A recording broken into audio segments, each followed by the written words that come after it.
Bismillahirrahmanirrahim. Alhamdulillahi Rabbil Alamin. Wa bihi nasta'in ala umuri dunya waddin. Wassalatu wassalamu ala sayyidil mursalin wa imamil muttaqin, Sayyidina wa maulana Muhammadin wa ala alihi wa sahbihi ajma'in. Subhanaka la ilma lana illa ma 'allamtana innaka antal alimul hakim. Wa la hawla wa la quwwata illa billahil aliyyil azim. Amma ba'du. Assalamualaikum warahmatullahi wabarakatuh.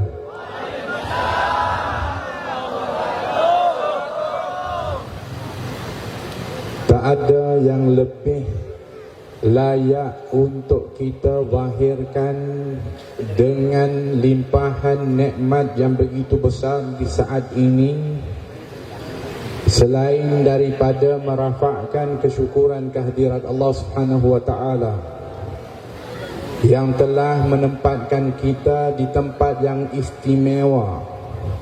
Walaupun secara zahirnya tuan-tuan dan puan-puan sekarang ini mungkin duduknya di atas hamparan, di tempat yang dianggap sebagai lapangan. Akan tetapi, bukankah ketika baginda Rasulullah sallallahu alaihi wasallam ketika duduk dengan para as-sahabah, kemudian Nabi bersabda, "Idza marartum bi riyadil jannah farta'u." Sekiranya kamu melewati taman syurga, maka hendaklah kamu singgah, duduk, nikmati. Sahabat kehairanan, "Wahai Rasulullah, adakah taman syurga di atas muka bumi ini?" Kata baginda Rasulullah, ada, yaitu hilakul zikir, halaqah zikir, majlis ilmu. Walaupun zahirnya kita duduk di lapangan, sebenarnya di saat ini kita sedang duduk di taman syurga Allah Subhanahu wa taala. Ya, mudah-mudahan sebagaimana Allah pilih saat ini kita duduk di taman syurga di dunia, mudah-mudahan Allah Subhanahu wa taala memilih untuk kita berada di syurga yang hakiki di akhirat. Amin Allahumma. Dan alangkah bertuahnya ketika mana mata kita di saat ini direzekikan oleh Allah Subhanahu wa taala untuk menatap wajah para ulama, para habaib, para as-salihin. Kerana mata ini, kalaulah tak kita ini diundang oleh Allah dan dapat datang di sini, entah apa agaknya mata kita sedang memandang. Ada mungkin yang memandang perkara-perkara yang sia-sia, ada yang memandang bahkan dari benda-benda yang tak baik, bahkan maksiat. Tetapi di saat ini kita direzekikan oleh Allah untuk memandang orang-orang saleh, memandang para habaib, memandang para masyayikh. Bukankah itu adalah merupakan nikmat yang diberikan oleh Allah, kerana mata nanti akan disoal oleh Allah Subhanahu wa taala, akan dipertanggungjawabkan. Alangkah bertuahnya nanti ketika ditanya, ketika saat kita duduk di sini, pasti mata akan berbangga beritahu kepada Allah Subhanahu wa taala betapa pada saat ini kita dapat untuk menatap wajah orang-orang saleh. Dan mudah-mudahan mata itulah nanti yang menjadi sebab rahmat Allah Subhanahu wa taala untuk kita diizinkan masuk ke dalam syurga. Dan alangkah bertuahnya lidah-lidah kita di saat ini ketika mana kita duduk di sini, yang sejak dari awal tadi dibasahi dengan zikrullah, dengan selawat dan salam kepada Rasulullah sallallahu alaihi wasallam. Sedang di luar sana mungkin ada ramai daripada mereka yang lidahnya digunakan untuk mengalunkan dari perkara-perkara yang tak baik. mengucapkan perkara-perkara yang mungkar, mengucapkan perkara-perkara yang sia-sia. Kita beruntung ketika duduk di sini, lidah kita dipilih oleh Allah untuk berzikir kepada Allah. Ketika berzikir kepada Allah bukan perkara yang kecil.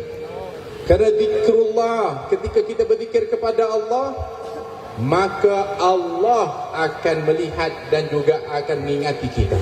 Bukankah Allah berfirman, fadhkuruni azkurukum, maka ingatlah dan berzikirlah kepada aku, maka aku akan ingat kepada kamu, kata Allah Subhanahu Wa Taala. Bayangkan di saat ini kita mendapat perhatian dari Allah Subhanahu Wa Taala. Kita mendapatkan dari pandangannya Allah Subhanahu Wa Taala.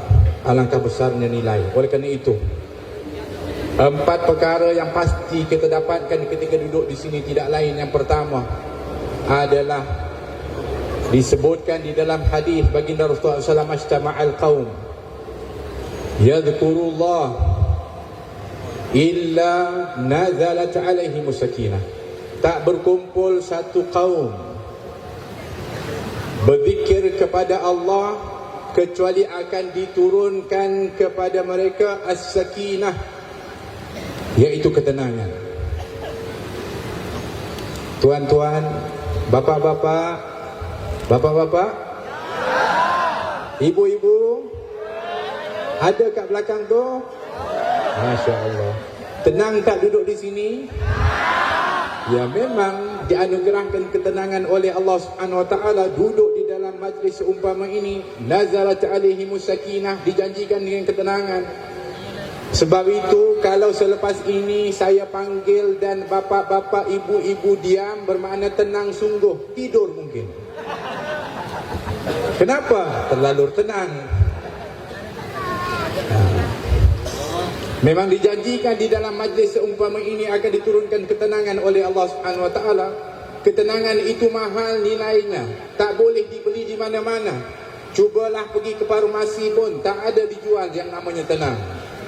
Hatta ketika mana kita mampu dengan harta yang banyak beli rumah yang besar, mungkin tilam yang empuk dan selesa, tapi kalau tak diberikan ketenangan oleh Allah, tak mampu kita tidur. Boleh tidur atau tidak? Ya, tak boleh tidur kalau tak diberikan ketenangan oleh Allah Subhanahu Wa Taala. Berapa ramai orang yang di dalam banknya itu banyak uangnya, tapi tak mampu tidur, tak lena tidurnya, tak dianugerahkan ketenangan oleh Allah. Tapi alhamdulillah, kita ini yang alhamdulillah rezekinya diberikan oleh Allah serba cukup, duduk pun di atas hamparan, tapi tetap tenang, mampu tidur ketika ceramah. Alhamdulillah. Alhamdulillah. Alhamdulillah. Ya, memang ketenangan itu cukup mahal diberikan oleh Allah Subhanahu Wa Taala, kerana ketenangan itu perlu dalam kehidupan ini. Perlu dalam rumah tangga ketenangan. Bukankah disebutkan litaskunu ilaiha, untuk kamu tenang tinggal bersama pasanganmu. Tanpa ketenangan tak ada kebahagiaan dalam rumah tangga. Ibu, betul tak kena ada tenang dalam rumah tangga? Betul tak ada tenang dalam rumah tangga ibu? Macam mana nak tenang kalau balik rumah asyik bunyi? Betul atau tidak? Ibu bagi tenang bapaknya. Jangan sampai kita yang tak bawa tenang dalam rumah tangga kita. Tenangkan rumah tangga kita dengan zikrullah, dengan salawat dan salam kepada Rasulullah. Rumah yang ada zikrullah, rumah yang banyak selawat kepada Rasulullah, rumah yang dibacakan Al-Quran, pasti ada ketenangan yang dihidupkan. Kerana rumah yang ada zikrullah, ada selawat, rumahnya bukan orangnya, bahkan rumahnya hidup. Rumahnya berzikir, rumahnya hidup. Tapi sebaliknya, rumah yang tak ada zikir, rumah yang tak ada selawat, rumahnya mati. Masalul baitil ladzi yuzkarullahu fi wa masalul ladzi baitul ladzi la yuzkarullahu fi kamathalil hayy wal mayyit. Perumpamaan rumah yang disebutkan nama Allah di dalamnya dan rumah yang tak disebutkan nama Allah di dalamnya seumpama hidup dan mati. Jauh